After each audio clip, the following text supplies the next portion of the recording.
Attention all F1 fans, welcome to F1 Max. Are you bored of Red Bull's dominance this season? Well, don't worry, we think we might have identified the way that Red Bull's lead will shrink. It really is the news that all F1 fans have been waiting for.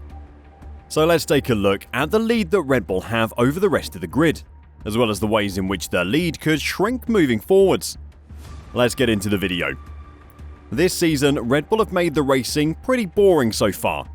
They're by far the fastest team on the grid, currently sitting on 8 wins from 8 races, missing out on pole on just one occasion.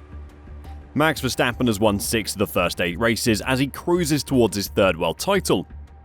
But it's not by luck that Red Bull have been the dominant team.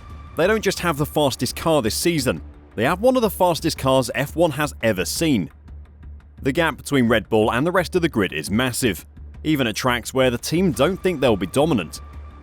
In slightly wet conditions, Max Verstappen qualified over a second faster than Nico Hülkenberg in 2nd in Canada. Verstappen and Red Bull just seem impossible to stop at the moment. While it may seem like there's no way to slow them down, there could be a way to stop them. Maybe it is to keep interest in the sport, but many influential Formula 1 personnel have spoken about Red Bull's lead reducing moving forwards.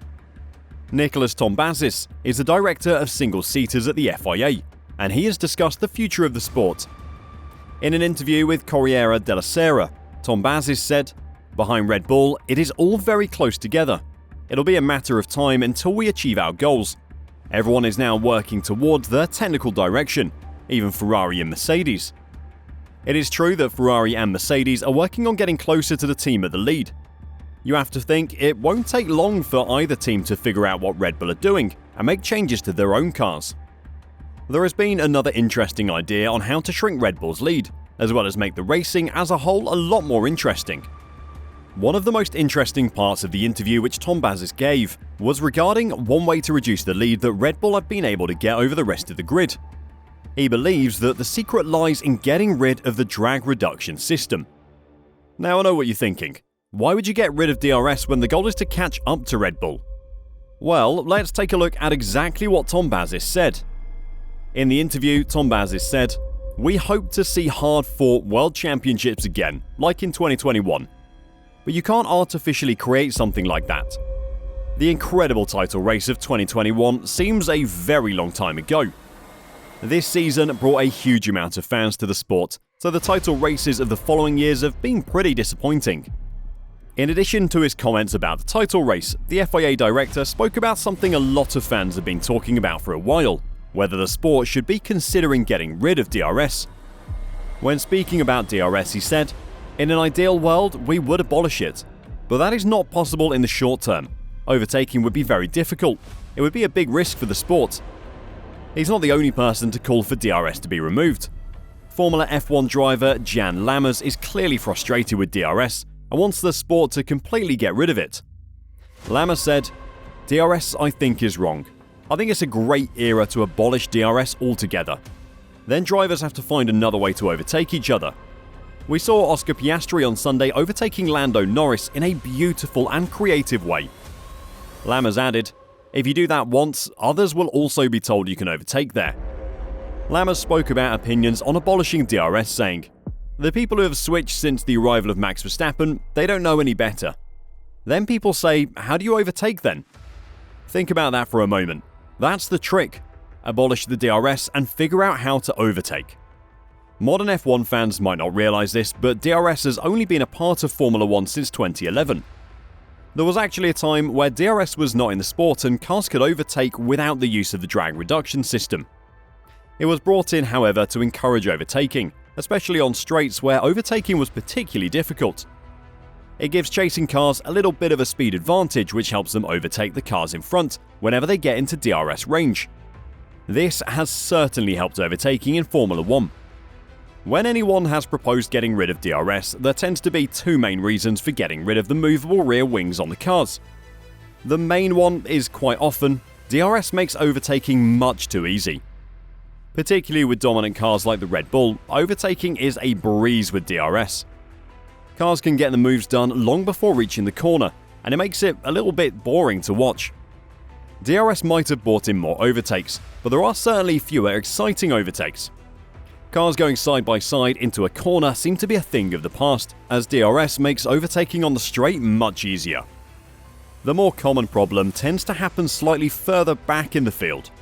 Cars can often get stuck in a DRS train, when 4 or 5 cars can't overtake each other, and so just kind of race around until hopefully someone goes off the road or pits. It tends to slow things down in the midfield, which is not ideal. This season, we've rarely seen Red Bull need to use their DRS. Pretty much the only time Max Verstappen has deployed his DRS this season has been when it's lapping cars. Verstappen has had one race where he had a terrible time in qualifying and so needed to make some overtakes. In Miami, Max glided past the field with DRS, rarely ever struggling to overtake anyone. It does seem as though Red Bull seem to have a particularly strong DRS in general. Some believe that when Red Bull deploy their DRS, it opens another compartment under the car to increase the top speed even further. Some F1 fans have even speculated that Red Bull are getting 2 to 3 tenths advantage over the competition when they open the DRS. So removing the DRS would of course take this away, and could possibly bring the competition even closer. The man who is dominating Formula 1 at the moment is not certain that this domination will continue, and he wants to make sure the team don't get ahead of themselves. After claiming another victory in the Canadian Grand Prix, Max spoke about the year that Red Bull are having so far. The reigning world champion said, "It doesn't really matter what people are saying from the outside. You have to focus on what you can control, and that's within the team and within the car, and that's what we're doing." Max wants to make sure the team don't get ahead of themselves, adding, "Of course we had a really good start to the year, and of course we'd really like to keep that going. But sometimes it can also be a bit out of your hands what is happening throughout the weekend." He finished by saying, "It's a very long season, and it's all about trying to maximize the result every single weekend. It certainly is a long season, and these are the things that can change later on in the year." One of the major dangers that Red Bull will be aware of is teams realizing that their best chance to compete with Red Bull is to copy Red Bull. As we've seen after almost every major technical change in Formula 1 history, there tends to be changes which cause technical similarities between the top teams. Aston Martin have already shown this. In Canada, they drew the attention of the Formula 1 media by bringing in some major changes to the bodywork of the car. In fact, the bodywork changes that Aston Martin brought in looked incredibly similar, changing to a design much closer to championship leaders Red Bull. What will bring the field closer together is the field choosing to go with the Red Bull concept. As Christian Horner's team continue to dominate, teams will likely move to their concept and find out that it's much faster for them. There is also the hope in the future that Red Bull's wind tunnel penalty will come back to bite them. Due to the timing of the penalty, if Red Bull's reduced wind tunnel time is going to take effect, then it will likely be closer to the end of the season when we see the effects. In short terms, yes, I do believe that this lead Red Bull has over the rest of the grid will not continue. I don't think anyone will have as fast of a car as the reigning champions this season, but there's no way Red Bull are going to win every race this season. Aston Martin and Mercedes in particular will be in the position to take advantage of any mistakes that Red Bull make. Considering how long the season is at the moment, Red Bull are bound to make a mistake at some point. With teams moving closer to the concept of the Red Bull, there's no way the incredible pace advantage the team has now will continue. This is not just hope, but there is a path where we will actually have exciting racing later in the year. I cannot wait to have anyone other than Red Bull at the front. But what do you think? Will Red Bull's lead shrink in the future?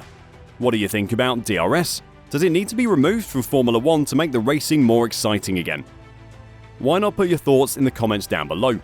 While you're down there, why not hit the like button and subscribe? Thank you for watching, and we'll see you next time.